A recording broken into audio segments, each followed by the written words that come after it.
राष्ट्रपति द्रौपदी मुर्मू झारखंड दौरे के दूसरे दिन आज आईआईटी आईएसएम धनबाद के 45वें दीक्षांत समारोह में होंगी शामिल। केंद्रीय शिक्षा मंत्री धर्मेंद्र प्रधान भी रहेंगे मौजूद। विधानसभा का मानसून सत्र शुरू। शोक प्रकाश में दिवंगतों को दी गई श्रद्धांजलि। 6 अगस्त को होगी अतिवृष्टि को लेकर चर्चा। विपक्ष ने बनाई कई मुद्दों पर घेरने की रणनीति। मेदिनीनगर में पूर्व सैनिक और बैंक कर्मी के घर से लाखों की चोरी। छानबीन में जुटी पुलिस। कोडरमा में 7 किलोग्राम गांजा के साथ 2 तस्कर गिरफ्तार। और रांची समेत राज्य के कई इलाकों में 4 अगस्त तक भारी बारिश का पूर्वानुमान। मौसम विभाग ने जारी किया अलर्ट। तेज हवाओं के साथ वज्रपात की संभावना।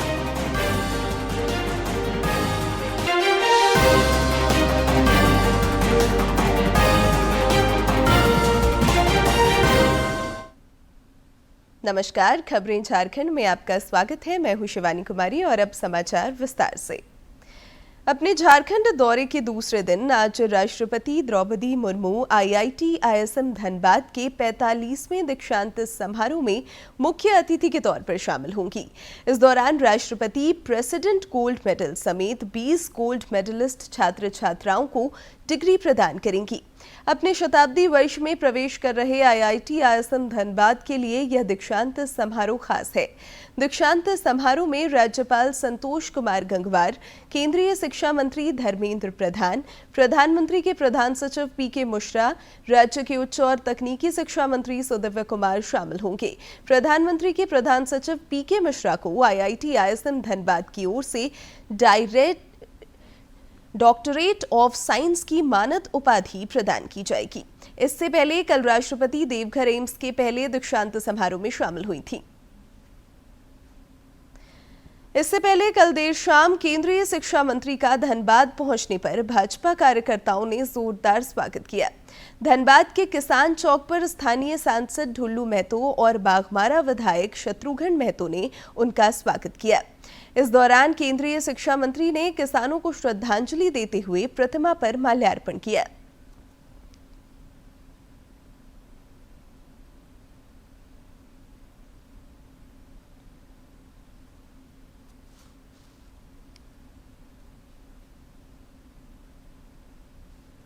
संसद के मॉनसून सत्र का आज 10वां दिन है। लोकसभा और राज्यसभा दोनों ही सदनों में कई अहम विधायी कार्य सूचीबद्ध हैं। लोकसभा की कार्यसूची में 3 विधेयक चर्चा और पारित के लिए सूचीबद्ध हैं। राज्यसभा में भी कई विधेयक चर्चा और पारित कराए जाने को लेकर सूचीबद्ध हैं। विपक्ष के हंगामे के कारण लोकसभा में प्रश्नकाल नहीं चल सका और स्पीकर ओम बिरला ने कार्यवाही भोजनावकाश तक के लिए स्थगित कर दी। नारेबाजी करने से, तकिया लहराने से आप जनता की अभिव्यक्ति नहीं कर रहे हैं। जनता ने आपको सदन में अपनी बात को कहने का, अभिव्यक्ति व्यक्त करने का अवसर दिया है। ये इतने बड़े अवसर को आप नारेबाजी और तख्तियों से मत गवाओ। बैठिए। मैंने पहले भी कहा था, तख्तियां नारेबाजी से करेंगे तो सदन नहीं चलेगा। सदन की कार्रवाई आज 2 बजे तक के लिए स्थगित की जाती है। झारखंड विधानसभा के मॉनसून सत्र का आज आगाज हुआ।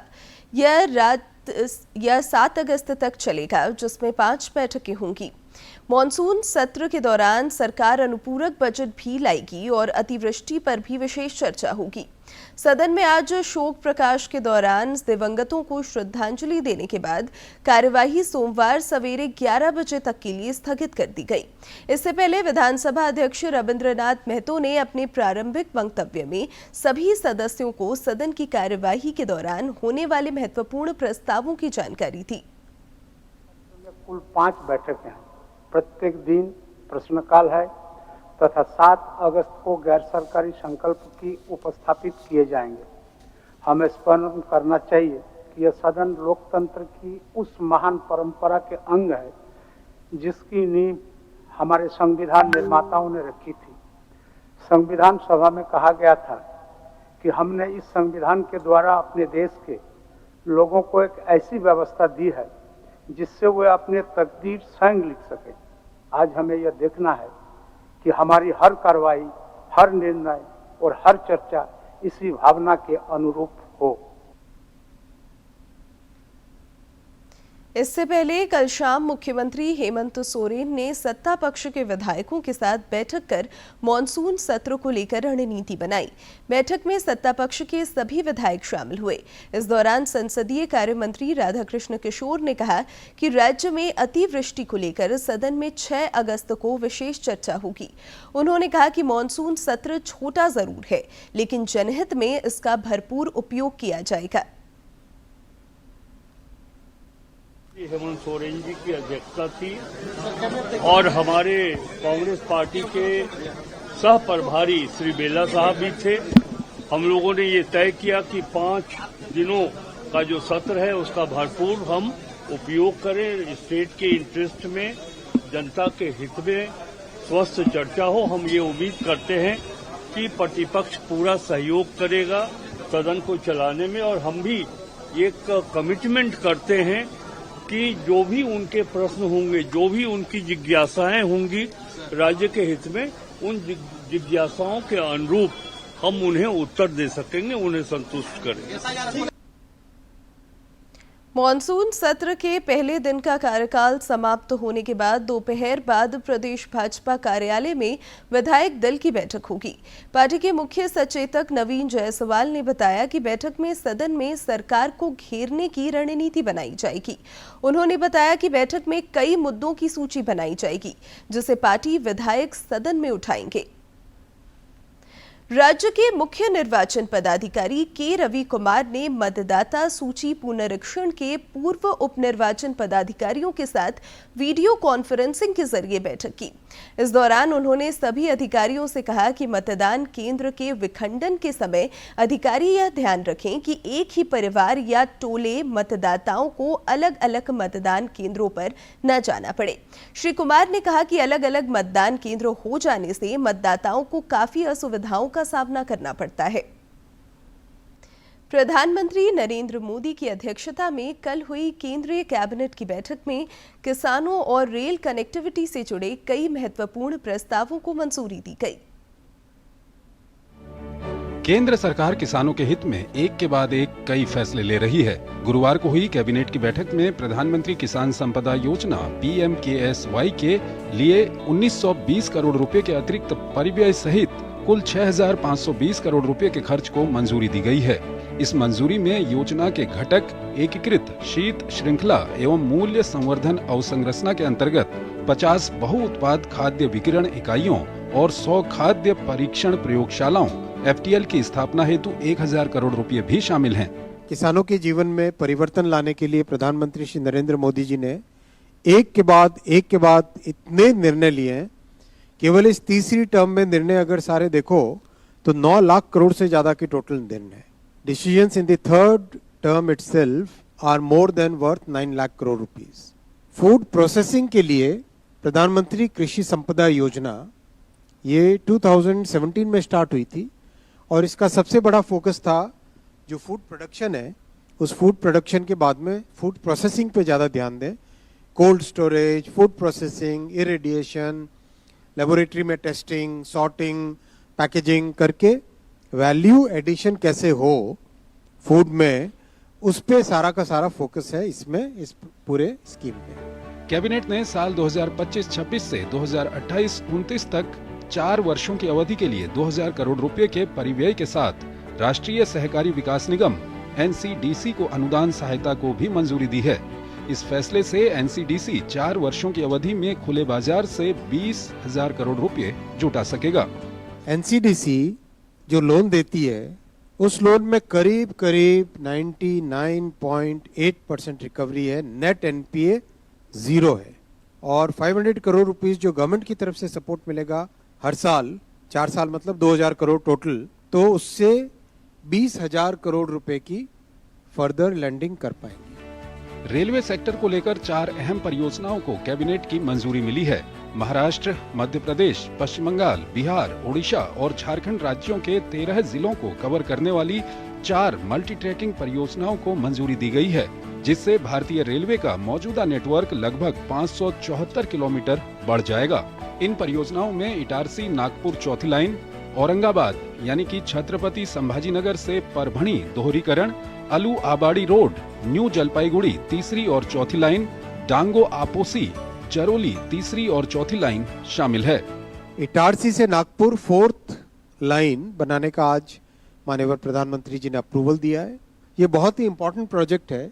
दिल्ली से चेन्नई का जो हाई डेंसिटी नेटवर्क है और मुंबई से हावड़ा का जो हाई डेंसिटी नेटवर्क है, इन दोनों के नेटवर्क्स के इंटरसेक्शन के पॉइंट पे ये इटारसी से नागपुर वाला सेक्शन आता है। मोदी सरकार के तीसरे टर्म में बुनियादी ढांचा परियोजनाएं हों या किसानों के लिए योजनाओं का आवंटन, इन क्षेत्रों में अच्छी खासी बढ़त देखने को मिली है।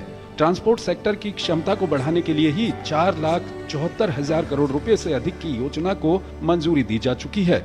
शैलेंद्र मिश्र, डीडी न्यूज, दिल्ली। मेदिनीनगर शहर थाना क्षेत्र के कांदू मोहल्ला में चोरों ने पूर्व सैनिक और बैंक कर्मी के घर एक बड़ी चोरी को अंजाम दिया। आज अहले सुबह चोरों ने घर का ग्रिल और ताला तोड़कर गहने समेत लाखों की संपत्ति की चोरी कर ली। बैंक कर्मी के परिजनों ने बताया कि आज अहले सुबह 3 बजे चोरों ने घर में घुसकर इस वारदात को अंजाम दिया। वहीं इस घर से सटे एक पूर्व सैनिक के घर में भी चोरी की गई। पुलिस मामले की छानबीन में जुटी है। एक और गोदरेज से निकाला है। निकालने के बाद आराम से उस ताला को खोला है और कहीं भी तोड़ने का निशान नहीं है गोदरेज में। वो चाबी आराम से स्मूथली खोला है और लॉकर खोल के सारा ज्वेलरी, जितना भी ज्वेलरी था, लगभग 8 लाख प्लस का ज्वेलरी होगा जो दिख रहा है, और वो सारा ज्वेलरी वो निकाल गया है। इसको इन्फॉर्मेशन दे दिया गया है। पुलिस आई थी, वेरीफाई करके गई है। ठीक है, अब आगे देखते हैं पुलिस क्या कार्रवाई करता है। शासन में टाउन ओपी से 2 स्टाफ आए हुए थे और अपना मुआयना करके सिर्फ चले गए। कोडरमा आरपीएफ ने अवैध मादक पदार्थों की तस्करी के खिलाफ बड़ी कार्रवाई की है। आरपीएफ की टीम ने अवैध गांजा की तस्करी करने वाले 2 युवकों को 7 किलोग्राम गांजा के साथ गिरफ्तार किया है। इन दोनों युवकों को पुरी नई दिल्ली पुरुषोत्तम एक्सप्रेस से गिरफ्तार किया गया है। पुलिस ने बताया कि दोनों युवकों के पास से बरामद किए गए गांजा की अनुमानित कीमत करीब 1 लाख रुपए है। नए महीने की नई शुरुआत के साथ कई महत्वपूर्ण बदलाव भी आज से दस्तक दे रहे हैं, जो आम लोगों के लिए राहत लेकर आएंगे। नई शुरुआत के साथ कई अहम बदलाव भी दस्तक दे रहे हैं, जो आम लोगों के लिए राहत लेकर आएंगे। यूपीआई में बैलेंस चेक और लेन देन की सुविधा को और भी बेहतर बनाया गया है। अब हर बार पैसे भेजते समय रकम लेने वाले का नाम दिखाई देगा, जिससे गलत भुगतान से बचा जा सकेगा। वहीं ऑटो पे सुबह 10 बजे से पहले, दोपहर 1 से 5 बजे के बीच और रात 9:30 बजे के बाद होगा। साथ ही यूपीआई भुगतान असफल हो जाता है तो उसका स्टेटस चेक करने के लिए सिर्फ 3 मौके मिलेंगे। हर कोशिश के बीच 90 सेकंड का इंतजार करना होगा। इसके अलावा ऑयल मार्केटिंग कंपनियों ने 19 किलोग्राम वाले कमर्शियल एलपीजी सिलेंडर की कीमत में 33 रुपये 50 पैसे की कटौती की है। दिल्ली में अब यह सिलेंडर 1,631 रुपये 50 पैसे में उपलब्ध होगा, जो पहले 1,665 रुपये में था। ये बदलाव निश्चित रूप से लोगों की जेब पर बोझ कम करेंगे और सुविधा को बढ़ाएंगे। अब सरकारी बैंकों को बिना दावे वाले शेयरों, ब्याज और बॉन्ड राशि को निवेशक शिक्षा एवं संरक्षण कोष में स्थानांतरित करने की मंजूरी होगी।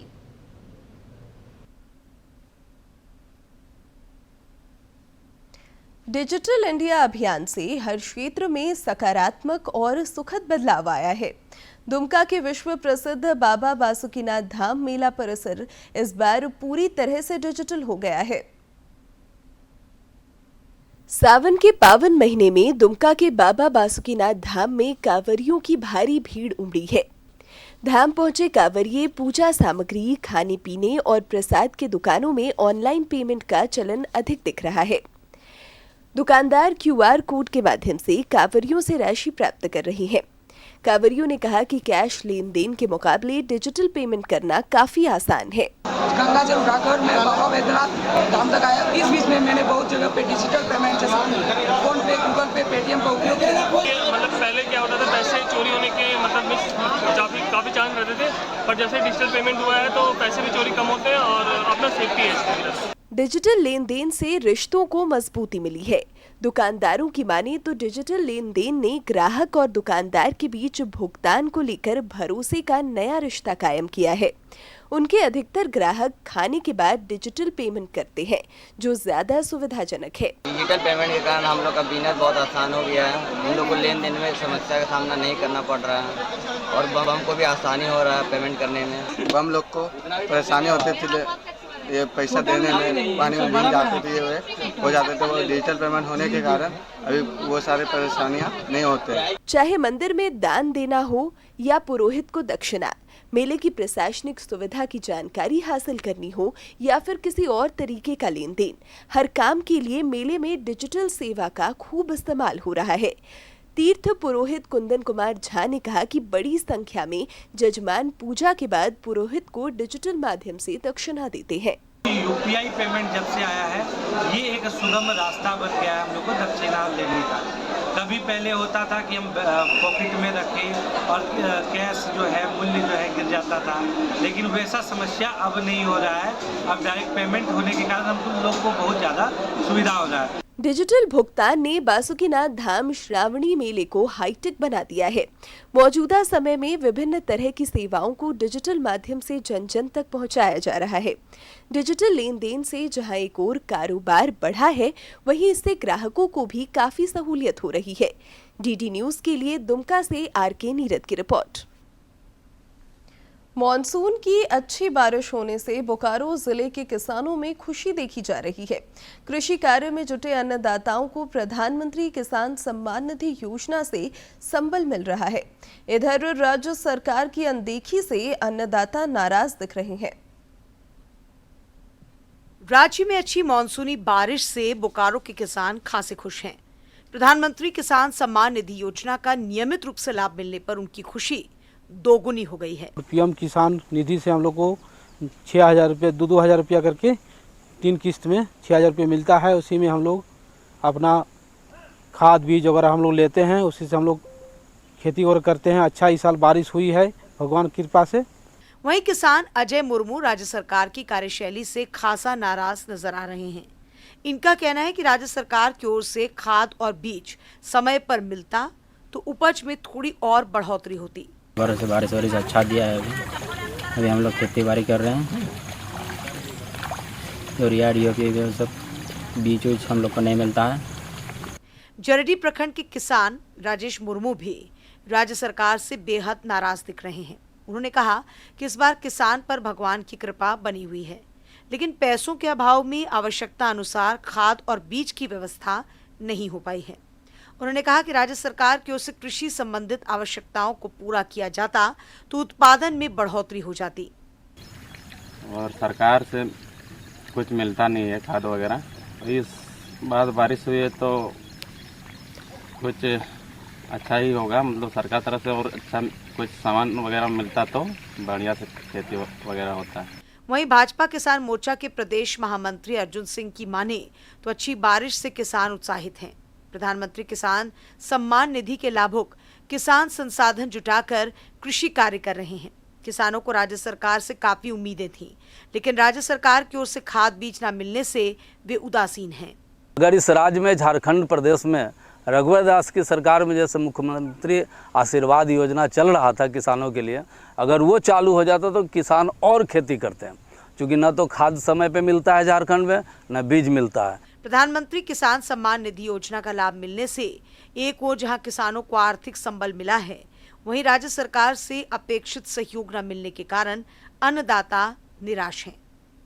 डीडी न्यूज के लिए बोकारो से मनोज कुमार की रिपोर्ट। अब बात मौसम की। राजधानी रांची समेत राज्य के कई इलाकों में आज से 4 अगस्त तक भारी बारिश होने की संभावना है। रांची स्थित मौसम विज्ञान केंद्र ने इसे लेकर येलो अलर्ट जारी किया है। मौसम विज्ञान केंद्र ने आज राज्य के उत्तर पूर्वी जिलों देवघर, दुमका, गोड्डा, पाकुड़, साहिबगंज, गिरिडीह, धनबाद और जामताड़ा के साथ साथ रांची, रामगढ़, हजारीबाग, गुमला, बोकारो और खूंटी जिले में भारी बारिश होने की संभावना है। इस दौरान इन इलाकों में गरज के साथ वज्रपात होने के भी आसार हैं। पिछले 24 घंटे के दौरान धनबाद के पुटकी में सर्वाधिक 92 मिलीमीटर बारिश रिकॉर्ड की गई।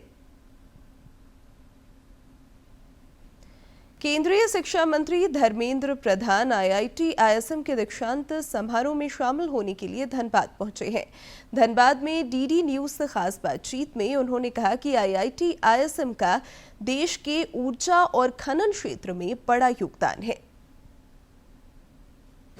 देश और दुनिया में खनन और खादान क्षेत्र में महत्वपूर्ण योगदान देने वाला आईआईटी आईएसएम धनबाद 100 वर्ष पूरे करने जा रहा है। हमारे साथ बातचीत करने के लिए देश के शिक्षा मंत्री धर्मेंद्र प्रधान जी हैं। सर, आपने संस्थान का भ्रमण भी किया है और जिस तरीके से यहाँ नवाचार हो रहा है, आप उसको किस तरीके से देखते हैं और संस्थान का ये 100 वर्षों का जो माइलस्टोन है वो कितना महत्वपूर्ण है?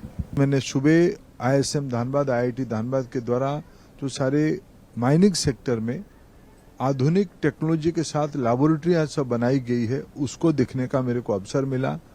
पहले से भी मैं आईएसएम धनबाद और आईआईटी धनबाद की थोड़ा एक्सपोजर मेरे हुई थी। उनकी टेक्नोलॉजी नवाचार के बारे में, इनोवेशंस के बारे में मैंने अवगत था।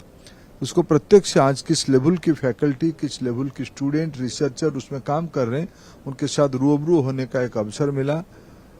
आने वाले दिनों में भारत की इकोनॉमी में विशेष करके ईस्टर्न इंडिया, झारखंड हो, उड़ीसा हो, बंगाल हो, छत्तीसगढ़ हो, ये पूर्वी भारत का एक प्रमुख योगदान रहने वाला है। भारत में आज हम दुनिया के नंबर 3 एनर्जी कंज्यूमर है, लेकिन हमारी average per capita energy consumption विश्व की तुलना में 1/3 है। इसके अर्थ आने वाले दिनों में हमारी एनर्जी कंजम्पशन बढ़ेगी। एनर्जी कंजम्पशन बढ़ेगी तो उसमें जो आज की आवश्यकता है, सस्टेनेबिलिटी बढ़े, हरित भी उसमें से जुड़े रहे, ये हमारी देश की और विश्व की आवश्यकता है। उसमें आईएसएम धनबाद जैसे इंस्टीट्यूशन एनर्जी को सस्टेनेबिलिटी अगर कैसे ले जाना, इंडस्ट्रियल एक्टिविटीज को, माइनिंग एक्टिविटीज को सस्टेनेबिलिटी के साथ जोड़ना, ये उसकी आवश्यकता है। उस दिशा में आईएसएम धनबाद और आईआईटी धनबाद की बड़ी योगदान हो रही है। सवाल, क्योंकि नीट पीजी का एग्जाम 3 तारीख को होने वाला है, यूजी सफलतापूर्वक संपन्न हुए, तो क्या अब पेरेंट्स? खेल जगत की महत्वपूर्ण खबरों को देखते हैं फटाफट अंदाज में। ओवल टेस्ट के पहले दिन भारतीय टीम के लिए इसे हम मिला जुला मान रहे हैं, जहां टीम ने टॉस हारकर खराब शुरुआत की, लेकिन दिन का खेल खत्म होने तक 6 विकेट पर 204 रन बनाए। करुण नायर 52 तो वाशिंगटन सुंदर 19 रन बनाकर नाबाद रहे। हालांकि पहले दिन सिर्फ 64 ओवर का खेल हो सका। पहले बल्लेबाजी करने उतरी भारतीय टीम की शुरुआत अच्छी नहीं रही। यशस्वी जायसवाल 2 रन बनाकर एटकिंसन का शिकार बने। केएल राहुल को 14 के स्कोर पर वोक्स ने आउट किया। कप्तान शुभमन गिल 21 रन बनाकर रन आउट हुए। संकट में घिरी भारतीय टीम को उबारने का काम किया करुण नायर ने, जिन्होंने अपने टेस्ट करियर में 9 साल बाद अर्धशतक लगाने में सफलता हासिल की। करुण नायर ने 98 गेंदों का सामना किया और 7 चौके लगाए। ये मुकाबला शुभमन गिल की अगुवाई वाली भारतीय टीम के लिए काफी अहम है। भारतीय टीम तभी सीरीज बराबर कर पाएगी जब वो ये मुकाबला जीतेगी। आज के दिन की ऐतिहासिक और महत्वपूर्ण घटनाओं पर डालते हैं एक नजर।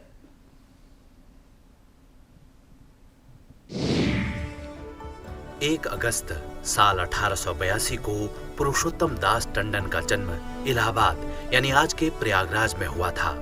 वो एक महान स्वतंत्रता सेनानी होने के साथ ही एक कर्मठ पत्रकार, तेजस्वी वक्ता और समाज सुधारक थे। पुरुषोत्तम दास भारतीय राष्ट्रीय आंदोलन के अग्रणी पंक्ति के नेताओं में शुमार थे। उन्होंने हिंदी को भारत के राष्ट्रभाषा के रूप में प्रतिष्ठित करवाने में महत्वपूर्ण योगदान दिया। भारत के राजनीतिक और सामाजिक जीवन में नई चेतना और नई क्रांति पैदा करने वाले टंडन जनमानस में राजर्षि के नाम से प्रसिद्ध हुए। साल 1930 में सविनय अवज्ञा आंदोलन और 1942 में भारत छोड़ो आंदोलन के दौरान वे जेल भी गए। 1950 में उन्हें अखिल भारतीय कांग्रेस पार्टी का अध्यक्ष चुना गया। पुरुषोत्तम दास टंडन को उत्तर प्रदेश में कृषक आंदोलन का जन्मदाता माना जाता है। साल 1961 में उन्हें भारत के सर्वोच्च नागरिक सम्मान भारत रत्न से नवाजा गया।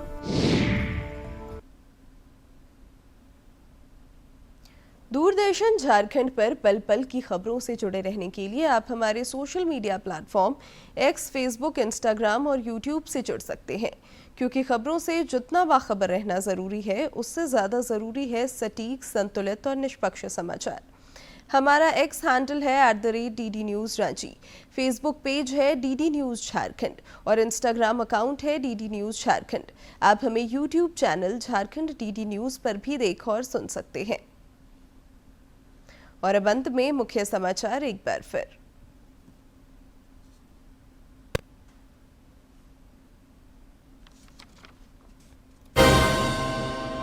राष्ट्रपति द्रौपदी मुर्मू झारखंड दौरे के दूसरे दिन आज IIT ISM धनबाद के 45वें दीक्षांत समारोह में होंगी शामिल। केंद्रीय शिक्षा मंत्री धर्मेंद्र प्रधान भी रहेंगे मौजूद। विधानसभा का मानसून सत्र शुरू, शोक प्रकाश में दिवंगतों को दी गई श्रद्धांजलि। 6 अगस्त को होगी अतिवृष्टि को लेकर चर्चा, विपक्ष ने बनाई कई मुद्दों पर घेरने की रणनीति। मेदिनीनगर में पूर्व सैनिक और बैंक कर्मी के घर से लाखों की चोरी, छानबीन में जुटी पुलिस। कोडरमा में 7 किलोग्राम गांजा के साथ 2 तस्कर गिरफ्तार। और रांची समेत राज्य के कई इलाकों में 4 अगस्त तक भारी बारिश का पूर्वानुमान। मौसम विभाग ने जारी किया अलर्ट, तेज हवाओं के साथ वज्रपात की संभावना।